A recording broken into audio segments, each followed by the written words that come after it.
Boa noite, caros alunos e ouvintes. No ar, mais um programa A República com Loriel Rocha. O tema do nosso programa de hoje é a parte 2 de transhumanismo e pós-humanismo. Nós estamos promovendo a leitura da tese de doutoramento defendida na Universidade de Coimbra, de João Jerônimo Machadinha Maia, intitulada Transhumanismo e Pós-Humanismo, Descodificação Política de uma Problemática Contemporânea. Bem, o tema é atualíssimo. É preciso ter um conhecimento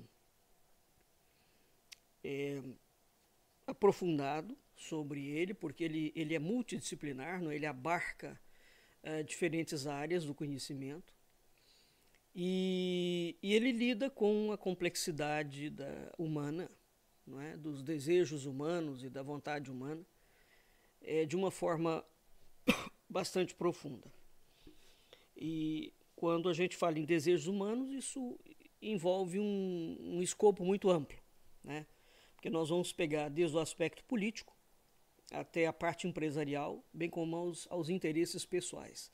A tese é uma tese bastante robusta, que mostra a evolução histórica do conceito, né? E vai navegando. Então a gente não tem tempo de colocar isso aqui, mas ele vai navegando pelo conceito e pelos contextos e pelas implicações, pelas frentes diversas que envolve o transhumanismo e o pós-humanismo. E o que nos interessa hoje é a parte final da tese, é praticamente a conclusão, onde ele vai falar sobre ética, moral e direito, né? Então, ele fala que quando se debate os conceitos de transhumanismo e de pós-humanismo, por um lado é uma área ético-moral, por outro lado você tem um impacto na área jurídica, né? Então há uma ligação óbvia entre as duas áreas, a ético-moral e a jurídica, né? A ideia atual de dignidade humana ela se encontra transposta na Declaração Universal dos Direitos Humanos da ONU, né? Essa declaração está fundada numa herança histórica que é baseada na teologia, na filosofia kantiana e no legado da pós-Segunda Guerra Mundial, né? Bem, e também a ONU e a Unesco têm uma declaração sobre o DNA humano, conforme eu falei no programa passado. Nesta declaração do DNA humano, já está colocado que o homem tem uma falha evolutiva, né? E a partir desta falha evolutiva, a ciência a tecnologia podem ajudar o homem a ficar mais perfeito. Isso, evidentemente, uma vez que a ONU tem uma influência internacional, né? Ela foi criada para um determinado propósito, aquele propósito acabou não se concretizando, mas ela não designa um governo mundial, né? Mas tem uma influência no sentido de que você norteia, orienta políticas públicas, e a Unesco também, de modo que essa faceta do DNA, sob a perspectiva da Unesco, eu já fiz programa sobre isso, é muito perigosa, né? E é muito preocupante. Então não há como dissociar, e ele não cita a questão do DNA aqui, né? Não há como dissociar a Declaração Universal dos Direitos Humanos, né, dessa propositura do DNA. Então eu estou acrescentando um dado aqui que o Machadinha da Maia não fornece nessa tese. Bem, então no plano do debate político, a clonagem tem sido, desde o caso da ovelha Dolly, a técnica da biotecnologia com o maior destaque. Quer dizer, conforme eu falei no programa passado, a técnica da clonagem, quando ela chega à ovelha Dolly, ela já está muito avançada. Quer dizer, em termos de clonagem, essas clonagens começaram no mundo vegetal, né? Sobre a premissa sempre de aperfeiçoamento, tá? Na busca de melhores resultados para o agronegócio, seja lá o que for. Mas então, quando ela chega a um animal, a uma espécie, já tinha um longo histórico aqui. Né? Isso equivale a dizer que, em termos de mentalidade, de clonagem e da proficiência e da eficiência da clonagem, nós já temos algumas tantas décadas de adestramento mental. Vamos falar dessa forma. Tá? Bem, as posições das religiões mundiais em relação a esse assunto são de oposição ao desenvolvimento da técnica. Mas é óbvio, por razões óbvias. Né? Porque você fica... eu, particularmente, eu sou oposto ao desenvolvimento da técnica. Né? E acho que a técnica só pode ser admitida se, de fato, ela tiver contornos e limites muito específicos. Caso contrário, o problema que se gera, que foi o que nós discutimos na aula passada, é imenso. Né? Bem, então eu sou contra, desde que isso funcione desreguladamente. Né? A compreensão que nós temos da natureza, ela é irrisória. Irrisória. E essas intervenções de fora para dentro, na busca de resultados ou de melhorias, para ressaltar um único aspecto, a gente foi vendo, por exemplo, ao longo da interferência genética em plantas, vamos dizer, você interfere geneticamente numa cana-de-açúcar, né? Para ela gerar mais açúcar. Você não tem, aquela espécie não existe na natureza, ela sofre um processo de ataques e de pragas, por exemplo. E até hoje o ser humano não conseguiu resolver esse tipo de coisa, tá? Então não é simplesmente a tecnologia está aí, ela existe, mas a natureza ela tem de fato um ecossistema. E a clonagem não entende esse ecossistema. Não entende mesmo, não sabe como ele funciona. A gente conhece uma ou outra parte de alguma coisa, mas não o ecossistema em si. Né? Então esse debate é um debate muito, muito sério, muito complexo e que é preciso sim que haja uma participação do setor religioso, que haja uma participação da filosofia e que haja uma participação de outros setores. Né? Bem, a Igreja Católica, que é a grande, digamos,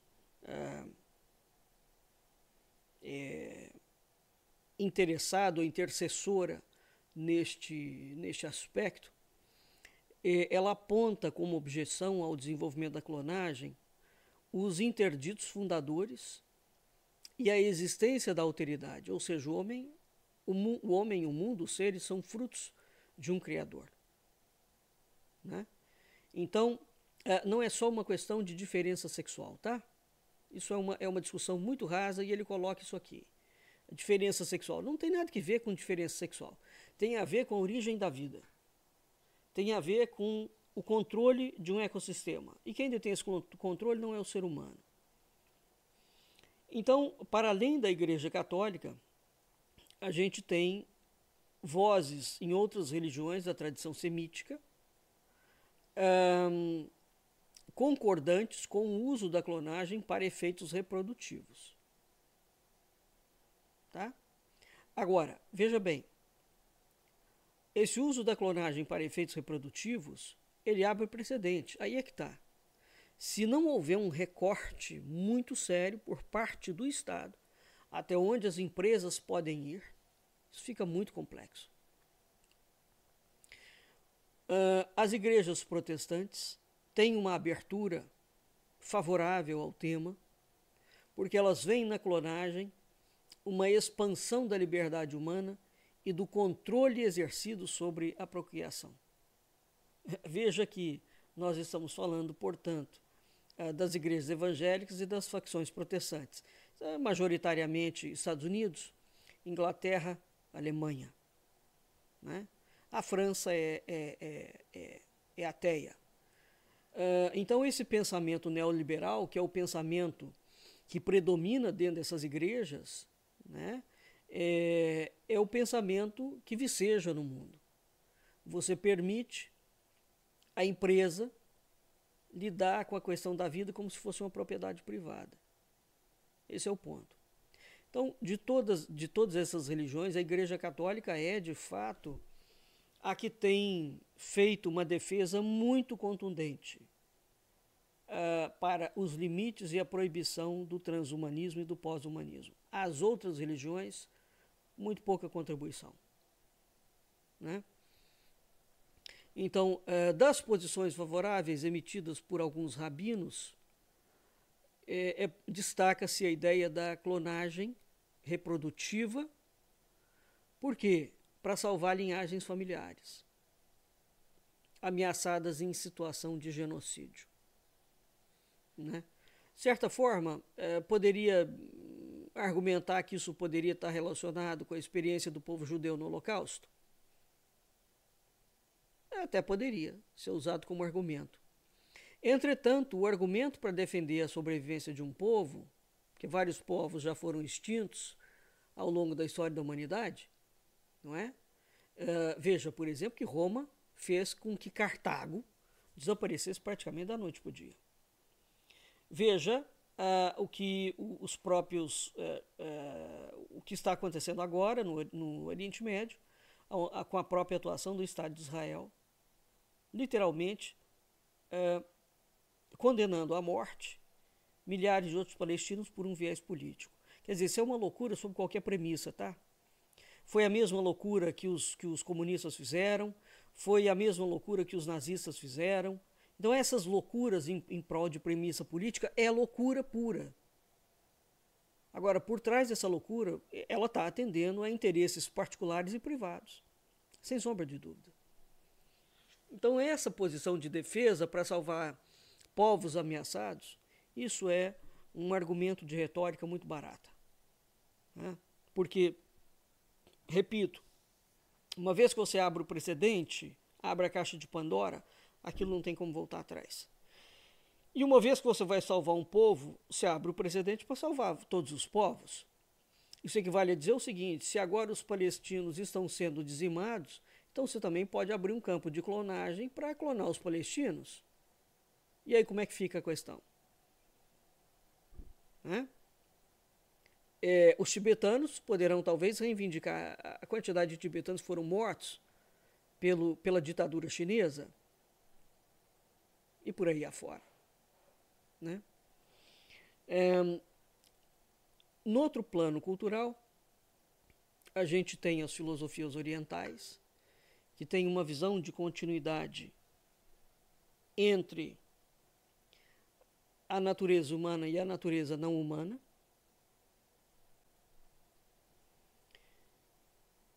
Francis Fukuyama, que é um autor que ficou famoso, né, sobretudo porque esse sujeito, baseado numa interpretação absolutamente equivocada da teoria de Joaquim de Fiore, ele propõe o fim do mundo, né? Mas o Fukuyama fala que essa visão de mundo implica uma menor consideração pelo caráter sagrado da vida humana, né? Então, existe nas filosofias orientais uma visão de continuidade entre a natureza humana e a natureza não humana. Isso, eu não tenho tempo, mas eu discordo muito frontalmente dessa afirmação aqui do Machadinho da Maia, tá? Mas hoje não é o momento de arguir sobre isso. No entanto, pode-se entender esta observação do Fukuyama como sendo uma consideração preconceituosa, porque a continuidade entre a natureza humana e a natureza não humana pode ser relacionadas antes como um respeito por toda a vida humana e não humana. quer dizer que o oriental permite essa interface de uma tecnologia no sentido de uma interferência da vida, bem, isso é um desconhecimento, eu diria que quase que absoluto, de como funcionam as tradições orientais. Mas, enfim, outra perspectiva possível relaciona-se com o fato de que em vários países do Extremo Oriente e do Sudeste Asiático vigorarem regimes políticos que colocam mais a ênfase nos aspectos educacionais e culturais do que nos aspectos biológicos e hereditários. Tais posições podem estar ligadas ao exercício de práticas consideradas menos dignas no Ocidente em relação às intervenções no corpo humano. Veja, o Machadinho aqui ele tem uma visão bem europeia, tá? É uma visão bem eurocêntrica de mundo, né? Quer dizer, a Europa que é o suprassumo do conhecimento, né? e da civilidade. Então, eles ainda mantêm esse discurso de uma forma bastante contundente e, nesse caso aqui, nem um pouco dissimulada. Né? Por N razões, os orientais e os asiáticos colocam ênfase nos aspectos educacionais. E, por outro lado, o oriental está colocando na educação, ele coloca ênfase em aspecto biológico. Né? Você vai ensinar aula de sexo para uma criança de 4 anos de idade dentro da escola. Então, educação e cultura é tudo que a gente não tem hoje no mundo ocidental de uma forma geral. E ao contrário, o oriental e o asiático, eles têm muitas reservas no que diz respeito a esses procedimentos e esses comportamentos. A Rússia também. Por outros motivos, tá? Não cabe aqui discutir agora. Então, essa política enlouquecida e de pauta identitária foi o Ocidente que construiu isso. O Oriente, de uma forma geral, e mesmo os muçulmanos, eles são contra isso. Aliás, no mundo muçulmano isso é proibido, por exemplo. Né? Não existe essa situação. Então, o ocidental ele criou uma forma de cultura e de educação muito complexa e que está levando a civilização a uma homeostase. Nós começamos esse ano falando sobre homeostase civilizacional e o transhumanismo e o pós-humanismo aqui fazem parte, digamos, dessa leitura, dessa perspectiva, né, do anúncio do fim de uma era e do início de uma nova era. Né? Bem, de qualquer forma, o próprio plano político é influenciado por posições de matriz religiosa. A área neoconservadora dos Estados Unidos tem relevado posições contrárias em relação à aplicação dos desenvolvimentos de biotecnologia, precisamente por influência de grupos religiosos. Aí tem que ver o que acontece, porque os Estados Unidos têm uma composição muito expressiva de protestantes, e eles são favoráveis a isso. Né? Mas seja como for, a vertente religiosa, porque ela defende que a vida não é criação humana. Né? Se a filosofia tivesse uma defesa contundente, a filosofia também seria um campo nesse aspecto. Né? Mas mesmo a filosofia atual, ela é uma filosofia materialista. Não se discute mais a questão da vida. Né? Isso passou ao largo. Eles acham que essa discussão já está vencida. Né? Não está vencida nada, é mentira. Mesmo porque em filosofia nenhum assunto é extinguível. Viu? Filosofia não é uma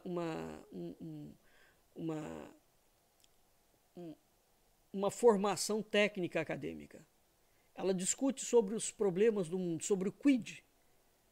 Então, mesmo que hoje em dia a gente não fale em alma, eu posso filosoficamente voltar a falar em alma. Eu posso filosoficamente voltar a falar em vida. Até nisso, a filosofia ocidental, e sobretudo a filosofia brasileira, ela é gritantemente falha, para não dizer mentirosa. Não há nenhum assunto em filosofia que esteja esgotado. Isso não existe em nenhum momento. Porque a filosofia, ela não trata dos problemas em si. Ela trata do quê? Do ser. Do quid. Bem, o Fukuyama não coloca de parte essas posições. Ele está citando muito o Fukuyama. O Fukuyama é um sujeito que tem sido chamado em diferentes lugares do mundo. Esteve presente há pouco tempo atrás numa reunião, um encontro internacional na Arábia Saudita. Na altura eu havia falado sobre isso, onde ele fala claramente dos 3 tipos de inteligência extraterrestre que nós temos que nos preparar para fazer contato. E vai por aí afora. Agora, por outro lado, ele tem uma abordagem muito estranha sobre algumas coisas. Mas é um defensor, a teoria dele é uma aberração científica da teoria, repito, do Abade Calabres, Joaquim de Fiore, que é o propugnador do Quinto Império. Tá? Teoria sobre a qual, no nosso outro programa, Culturas e Identidades, eu já fiz centenas de programas sobre ele. Muito. Isso é, digamos, quase que a essência da matriz da historiografia portuguesa. É uma delas.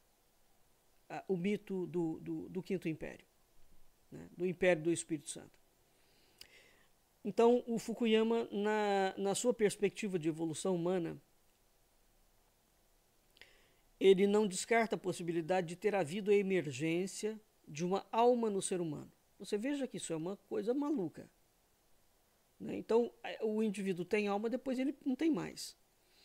No entanto, esse autor socorre-se de outro tipo de posições para defender a proibição de técnicas como a clonagem. Para ele, está igualmente em causa o perigo de alterar a natureza humana. Adotando uma influência aristotélica, assume a distinção entre o que é natural e o que é convencional. Nesta medida, funda-se na Declaração de Independência dos Estados Unidos, em termos da salvaguarda da possibilidade de comunicar e estabelecer uma relação moral com qualquer outro ser humano no planeta. Nesse sentido, Fukuyama defende uma forte regulamentação internacional para impedir a aplicação de novas técnicas da biotecnologia em humanos, porque isso, além de provocar disfunções nas relações sociais e intergeracionais, poderia provocar graves desequilíbrios demográficos e geopolíticos. Veja que, então, o Fukuyama, nesse aspecto, ele está certo, tá? E eu concordo com isso. Essa é a minha opinião. Cada um tem a opinião que quiser. Não é? Embora a gente, até para emitir alguma opinião, ela tem que ter algum fundamento, né? Não é porque simplesmente eu acho que tem que ser.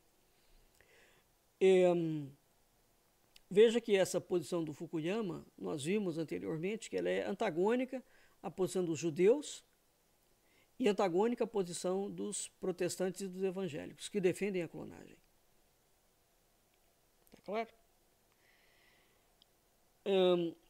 Curiosamente, não observamos neste autor o mesmo nível de preocupação com os efeitos das intervenções humanas na ecosfera e na biosfera, apesar destes também serem passíveis de provocar graves desequilíbrios demográficos e geopolíticos.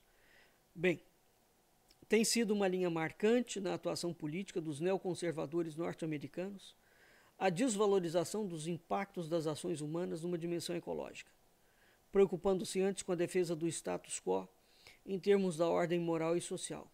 Bem, essa colocação que o Machadinho da Maia faz aqui, ela tem uma pertinência, evidentemente, embora ela é quase que uma falácia da causa falsa, porque ela conecta um termo com outro termo, e eles são completamente distintos. Né? Está certo a defesa da regulamentação internacional, no meu entendimento está certo, né? Mas isso não tem a ver com o fato de haver intervenção humana na ecosfera e na biosfera.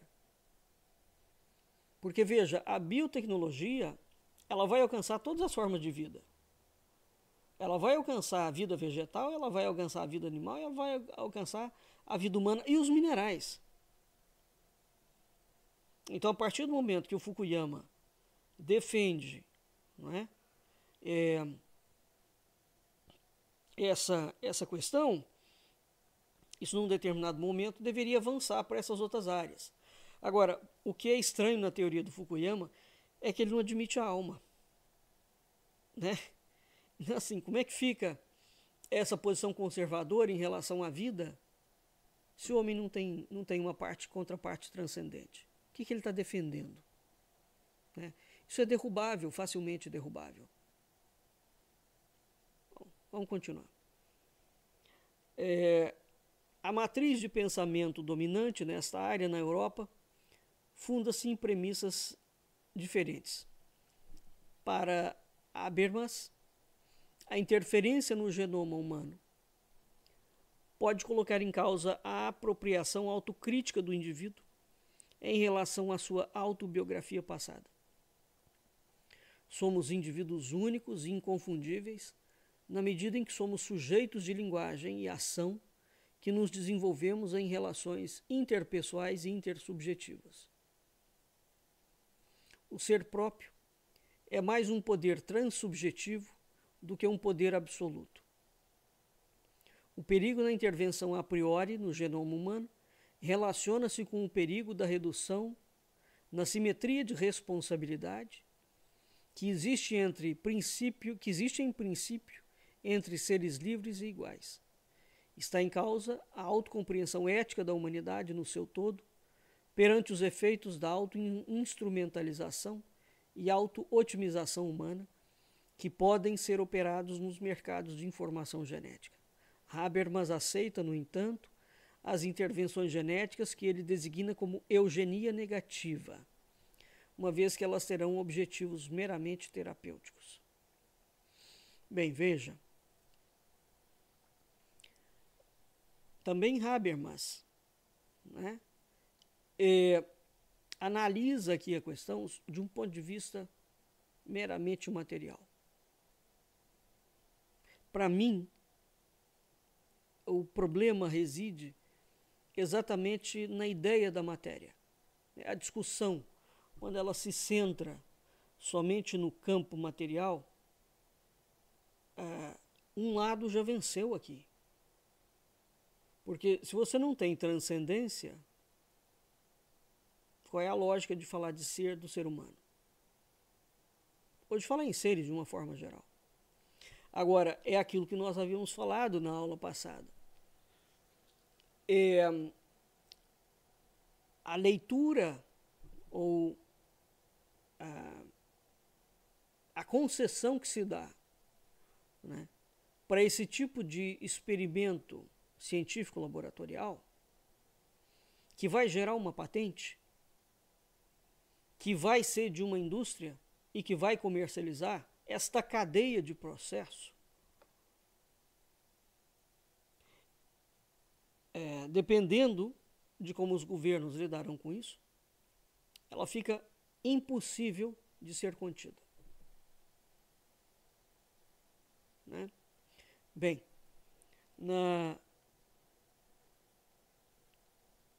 em 2015, quando nós fizemos uma exposição em parceria com o Museu de Anatomia Humana da Universidade de Brasília,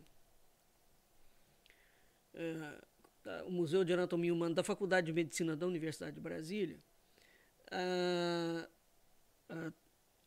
a UNB-TV fez uma entrevista comigo e, na altura, eu havia falado que dentro de pouco tempo, em 2017, estava prevista a primeira cirurgia do mundo de transplante de cabeça, que se daria na Itália. Veja o transhumanismo aqui e o pós-humanismo, hein? Então vamos analisar a seguinte questão sobre uma ótica jurídica. Esse homem nasceu com um defeito congênito, onde ele tinha cabeça e praticamente nenhum tronco. Nenhum tronco. Tá? Como é que ele sobrevivia? Aquilo era um fenômeno impressionante. O grande problema do transplante de cabeça não é a cabeça em si, é a medula. Ele não tinha medula. Então, o que ia ser feito? Ia tirar a cabeça dele e colocar a cabeça num outro corpo. Evidentemente que aquele corpo está morto. Correto? Então, veja, você tem um vivo que tem uma identidade, que tem uma impressão digital, não é? E que tem um corpo, deformado ou não, e você vai pegar aquela cabeça e vai transplantar para um outro corpo que está morto. E aquele corpo terá de ser reavivado. Imagina essa situação. Isso aqui não é um Frankenstein fictício. Não é um objeto de literatura. É ciência. Como é que fica, então, se nós tivermos num futuro um supermercado de corpos? Eu vou ali, tenho um problema no meu braço, vou ali e compro um braço. Não gosto do meu pé, vou ali e compro um pé. Não gosto da minha orelha, vou ali e compro uma orelha. E vai por aí afora, tá? Como é que fica, de fato, a espécie humana, a vida humana? A partir do momento que você cria esse grau de complexidade. Então, qual é o corpo, qual é a identidade que vai vigorar nesse caso?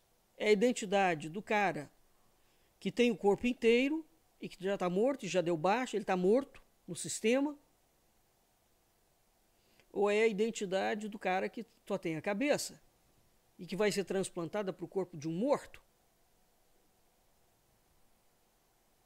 Raciocina sobre isso para verificar a tremenda complexidade, não é, de lidar com uma situação desse nível. Então, a clonagem, né, e a ciência, e a técnica, e a biotecnologia estão envolvidas em tudo isso. Em tudo isso. Aí você fala, mas o ser humano é diferente. Não é. A China já há muito tempo está produzindo porco fosforescente. O Japão criou a melancia quadrada. Você fala, tudo bem, é vegetal, é animal. Não, tudo bem não. Porque, de novo, é a questão. Você abriu um precedente para a utilização no vegetal, depois você parte para o animal, depois você parte para o humano. E você parte para o reino mineral. Então, a estrutura da natureza como um todo fica comprometida. E mais do que ficar comprometida, ela passa a ser pertence, o planeta passa a ter dono, literalmente.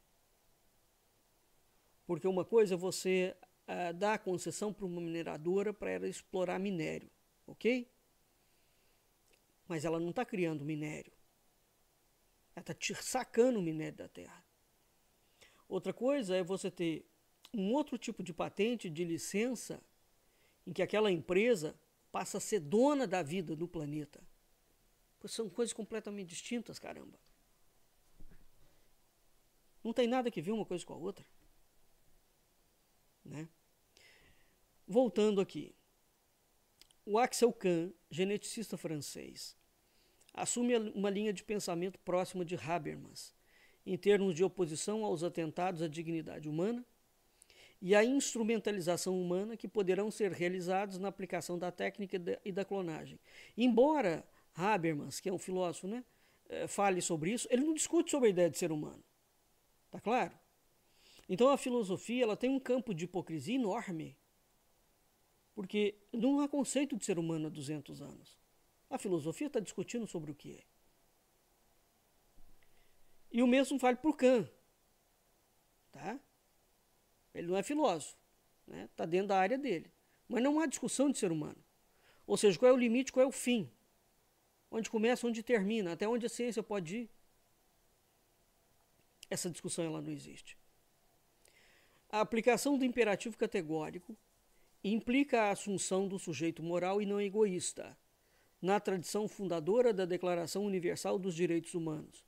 Veja que, torno a repetir, a Declaração dos Direitos Humanos está em conflito com a Declaração do Genoma.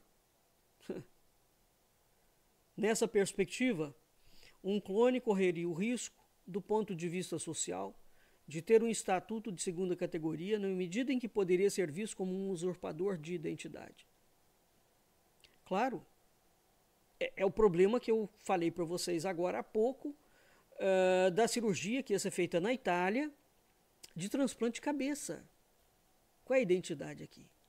De quem? E veja, eu posso dar baixa, eu posso, no sistema, esse corpo morreu, e depois vender aquele corpo. Então alguém pode vir comprar um corpo de um defunto. Eu vou ter sistemas de criogenia, de manutenção de corpos para ser vendido no mercado. Analisa a situação absurda que chega a questão. Percebe? Então esses corpos, o indivíduo morre, mas eles vão ter que ser mantidos artificialmente. Teve um caso assim na Alemanha há muitos anos atrás. A mãe estava grávida, ela morreu, o marido juntamente com, eu não me lembro mais aonde foi esse caso, mas é um caso verídico.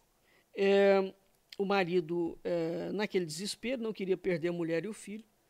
O hospital manteve ela viva através de aparelhagens, fizeram cesariana, a criança nasceu.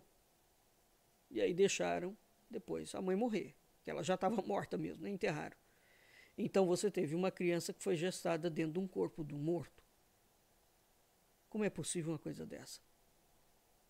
Vamos parar para entender a gravidade e a monstruosidade da coisa. Né? Porque todo mundo, toda a gente sabe que a criança tem sensações, que a mãe transmite sensações, que ela se alimenta através do que a mãe está se alimentando. É essa coisa da ciência, não é? Ah, a ciência pode tudo. Não, não pode. Não é?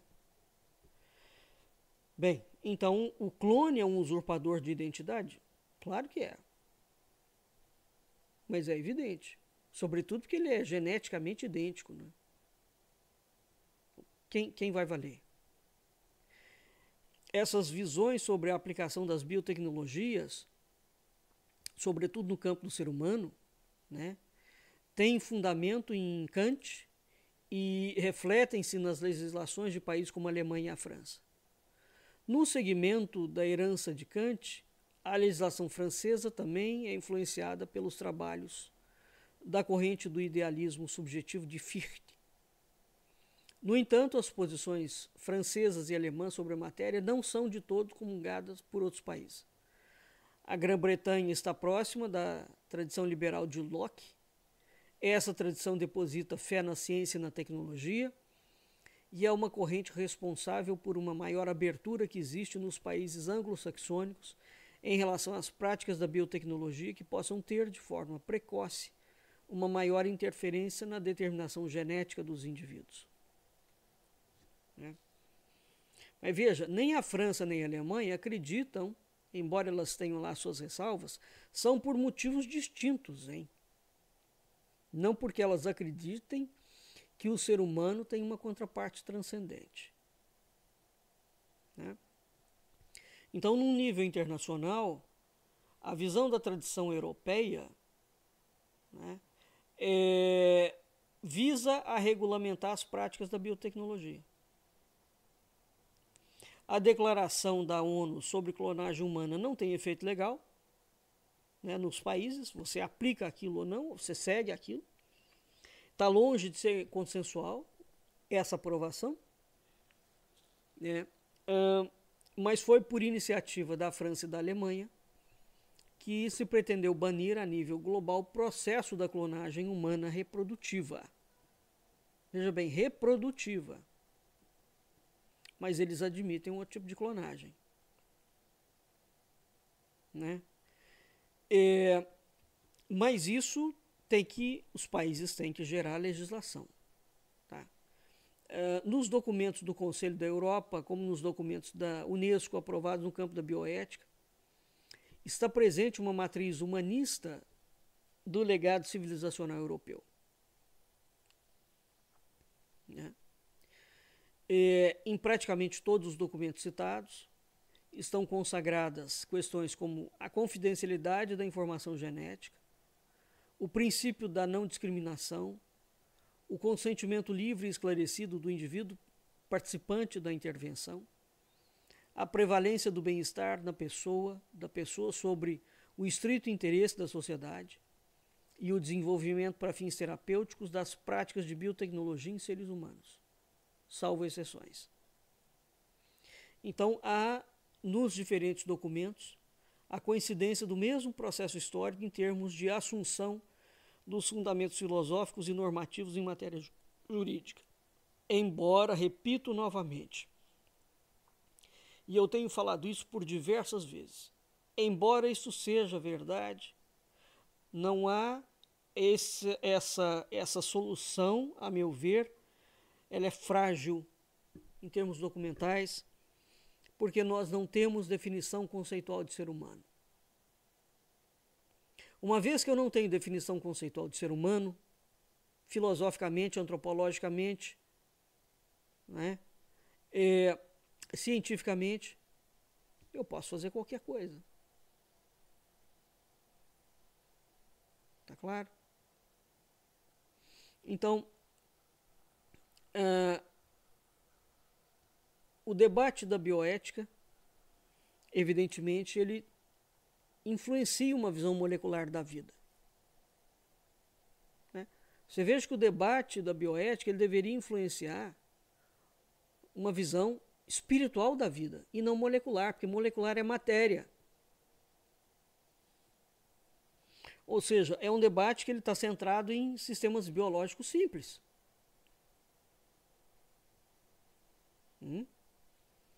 Então, óbvio que a clonagem humana, né, reprodutiva é de uma complexidade extraordinária, mas a clonagem de plantas também. Vamos lembrar o exemplo da cana. Qualquer planta modificada geneticamente, ela não é da natureza. A natureza não reconhece aquilo. Não reconhece. E há inúmeros problemas. Como nós temos uma indústria, né, da alimentação e uma indústria do campo, né, do agronegócio, que é extremamente robusta no mundo inteiro, isso não interessa. Né? Essa discussão de bioética não interessa a esses grandes conglomerados. Os caras só querem saber de dinheiro. O movimento transhumanista defende o uso das tecnologias. Né? E, evidentemente, claro que ele defende. E ele tem por base o conceito de meta-humanidades. Veja, a gente vê esse debate do transhumanismo e do pós-humanismo, inclusive na indústria de moda. Está sendo cada vez mais corrente desfiles onde os sapatos para homens e mulheres aparecem em forma de casco. Casco de boi, casco de cavalo, pata de boi, pata de cavalo. E as pessoas usando isso. Na Inglaterra, tem comunidades de seres humanos que não querem mais ser humanos. Eles querem ser cachorro. Então, eles compram uma roupa, se vestem de cachorro, andam de 4, não é? Agora, isso é tudo de uma cretinice, de uma loucura. Isso é um manicômio judicial para dar conta disso. Porque o sujeito não é cachorro. Isso não é uma questão de querer. Né? E não é uma questão dele implantar um rabinho de cachorro que o tornará um cachorro. Ele não urina como cachorro. Né? Ele não pode comer ração de cachorro.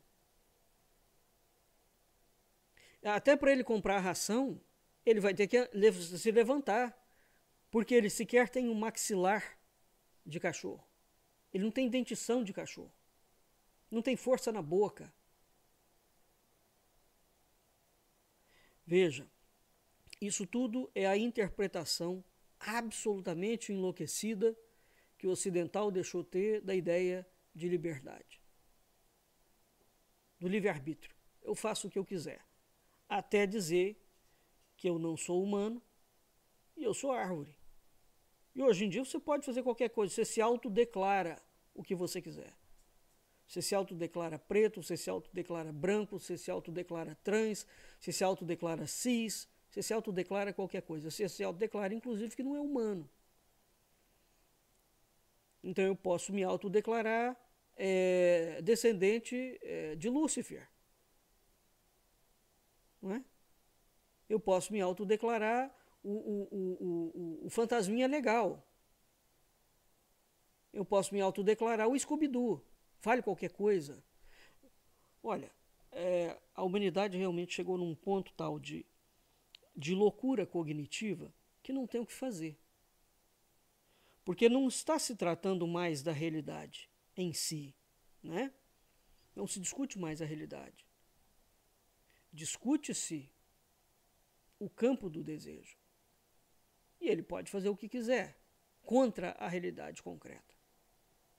Isso não pode ir a bom termo, né? Então, tanto o pós-humanismo quanto o transhumanismo defendem o uso de tecnologia, né? Então, isso significa que ambas as vertentes colocam e defendem a ideia de que os seres humanos, a evolução humana, não dá conta o suficiente do humano. Então a tecnologia vem para aprimorar esse elemento, né? O que está por trás disso, portanto, para encerrar, é um caráter de melhoramento. Mas qual melhoramento? Né? Melhoramento individual. Mas o que está se chamando de melhoramento aqui? É preciso debater com profundidade tais coisas, né? Sem constrangimentos, tais conceitos. Então, o conceito de dignidade humana, ele comporta dimensão moral, dimensão estética e dimensão espiritual. Quando a gente vai pensar em tecnologia ou em novas tecnologias, nós deveríamos estar debatendo isso. A dimensão moral, a dimensão estética e a dimensão espiritual. Óbvio que tanto os pós-humanistas quanto os transhumanistas reconhecem que o uso da tecnologia é um desafio enorme. Tá? Agora, no plano programático dessa discussão, é que ela não fica só no campo da ciência. Ela partilha a convicção da hibridização entre o ser humano e a máquina. É, de fato, um ciborgue. São linhas que defendem uma maquinação maior do mundo, uma construção maior em laboratório. Tá certo? Então, essa construção, evidentemente, ela aponta, sem muita dificuldade de entender, para certos grupos de poder e de finança. Porque aquilo vai beneficiar, evidentemente, um certo setor. Então, toda a discussão que se tem atualmente sobre os direitos do cidadão, né, de um bem viver, de um bem-estar, no quadro de uma biopolítica transhumanista e pós-humanista, toda essa ideia, ela desaparece. Toda a ideia desaparece. Né?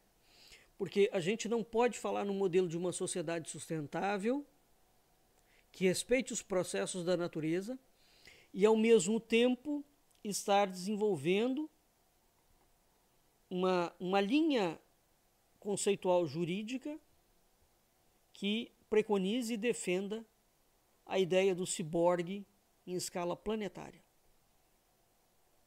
Tudo pode ser misturado com tudo.